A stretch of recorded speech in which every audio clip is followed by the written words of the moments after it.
In this video, I'll demonstrate how to monitor the health of Teams devices in the Microsoft Teams Admin Center. To get started, open the Microsoft Teams Admin Center at admin.teams.microsoft.com. Then select Teams Devices, followed by Phones. This grid shows a list of Teams phones in your organization. The Health Status column indicates the overall condition of each device. Healthy devices are online and ready to use, while non-urgent devices have small issues. Critical devices have severe issues impacting their use, and offline devices aren't available at all. Above the list, the Health Summary card gives you a nice overview of your device's health.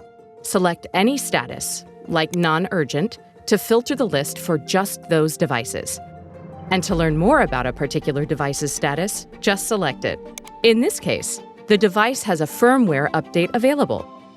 If you're looking for a proactive way to monitor device health, use Rules. Select Notifications and Alerts followed by Rules, and then select the device state rule to configure it. This rule sends a notification when a monitored device goes offline. Indicate which users you want to monitor by selecting Add. And then, in the Select Device Users side pane, search for and select the users you want to add to the rule.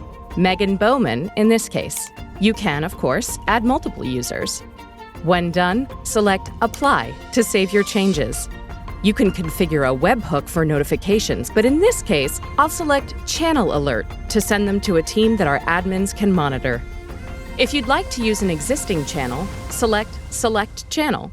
In this case, I'll select Default Channel Alert to create a new team called Admin Alerts and Notifications, with alerts going into a channel named Monitoring Alerts. And that's it. Make the rule active and select Save to start monitoring devices. To learn more about using the Microsoft Teams Admin Center to monitor the health of your team's devices, see our documentation on Microsoft Docs.